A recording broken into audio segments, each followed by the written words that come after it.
2019 के लोकसभा चुनाव में बीजेपी को 303 सीटें मिली थी, लेकिन पार्टी ने इस बार 350 सीटें हासिल करने का लक्ष्य रखा है। इस लक्ष्य को पाने के लिए बीजेपी सबसे ज्यादा ध्यान उत्तर प्रदेश, बिहार और महाराष्ट्र पर दे रही है।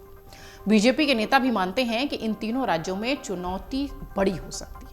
इसे ध्यान में रखकर पार्टी के रणनीतिकार समय रहते ही सभी समीकरण साधने में जुट चुके हैं। इन तीन राज्यों में 2019 में एनडीए गठबंधन को 168 में से 144 सीटें मिली थी।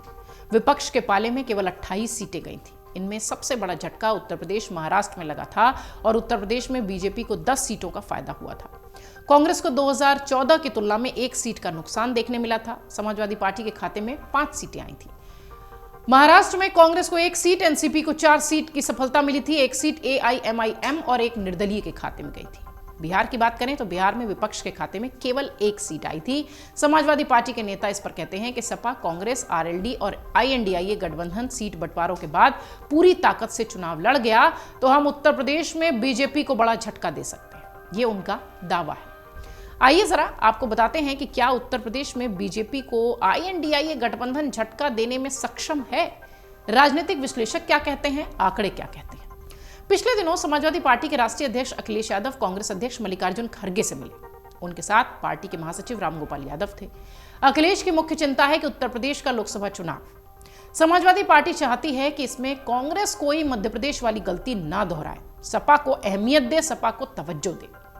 दरअसल अखिलेश ये संभावना भी टटोलने गए थे उनसे मुलाकात में कि कहीं कांग्रेस और बहुजन समाज पार्टी के बीच कोई राजनीतिक खिचड़ी तो नहीं पक रही है। बीएसपी मायावती की पार्टी के बीच और कांग्रेस के बीच कोई खिचड़ी तो नहीं तैयार हो रही, क्योंकि बसपा की प्रमुख मायावती के सामने बीएसपी के राजनीतिक वजूद को बचाए रखना बड़ी चुनौती है।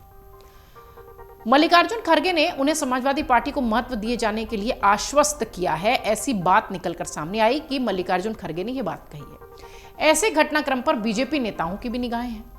पार्टी के रणनीतिकारों को पता है कि आईएनडीआईए गठबंधन में बीएसपी और सपा के आने के बाद स्थिति काफी पेचीदा हो जाएगी।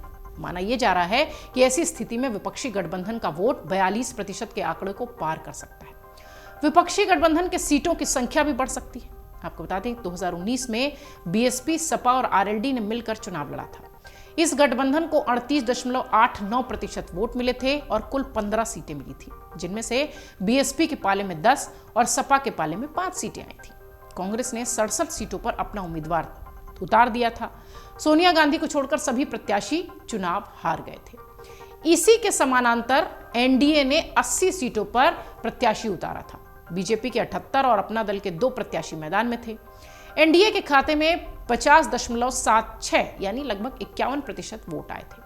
समाजवादी पार्टी के रणनीतिकारों का कहना है कि हमारा जनाधार बढ़ा है, इसलिए आईएनडीआईए गठबंधन मिलकर लड़ा तो इस बार बीजेपी की सीटों की संख्या 40 के नीचे रह सकती है।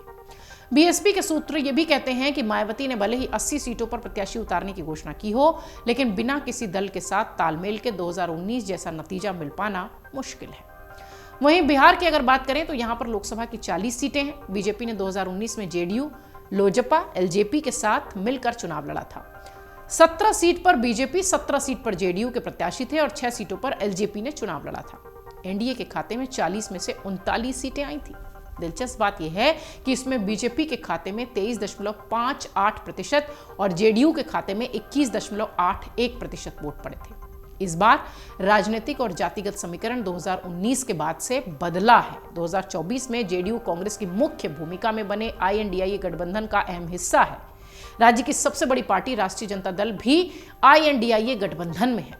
जेडीयू के नेता और बिहार के मुख्यमंत्री नीतीश कुमार के सामने भी बीजेपी के सामने अपनी ताकत दिखाने की चुनौती है। बिहार में वैसे भी जातिगत राजनीति प्रभावी होती है। हालांकि केंद्रीय मंत्री गिरिराज सिंह को यह भरोसा है कि 2024 के लोकसभा चुनाव में बीजेपी अपने सभी विरोधियों को पटखनी देगी। कांग्रेस के नेता विपिन चौधरी कहते हैं कि जेडीयू और राष्ट्रीय जनता दल दोनों के साथ होने पर वोट प्रतिशत काफी बढ़ जाता है।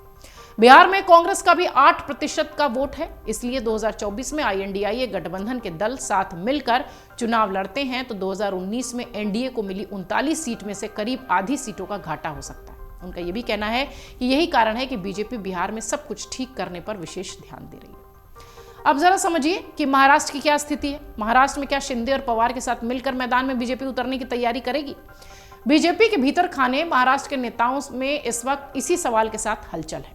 बीजेपी ने सभी 48 सीटों पर सफलता पाने के लिहाज से अपने 24 नेताओं को जिम्मेदारी सौंपने का मन बनाया है। हर नेता के जिम्मे 2 लोकसभा सीटें रहने वाली हैं।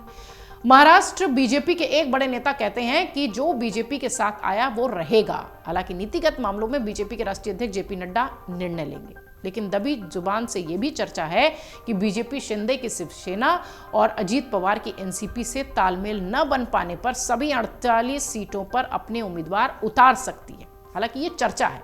इसके समानांतर बीजेपी ने 2019 का लोकसभा चुनाव शिवसेना के साथ मिलकर लड़ा था। इनमें से 25 सीट पर बीजेपी और 23 पर शिवसेना लड़ी थी। वहीं 23 सीट पर बीजेपी और 18 पर शिवसेना को सफलता मिली थी। शरद पवार की एनसीपी के नेता अनिल देशमुख कहते हैं कि हमारी नजर अब लोकसभा चुनाव पर टिकी है। संजय राउत भी यही बात कह रहे हैं कि अब ज्यादा दिन नहीं बचे हैं। INDIA गठबंधन जीतेगा और महाराष्ट्र की जनता लोकसभा चुनाव में जवाब देगी।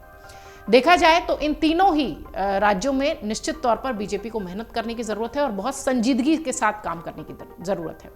कांग्रेस पार्टी के एक पूर्व केंद्रीय मंत्री और उत्तर प्रदेश के नेता प्रमुख रणनीतिकार जो हैं उनमें से एक के सूत्र का कहना है कि उत्तर प्रदेश, बिहार और महाराष्ट्र के लोकसभा चुनाव 2024 के नतीजे चौंका देंगे। सूत्र ये भी कहते हैं कि केवल इन 3 राज्यों में लोकसभा की 168 सीटें हैं।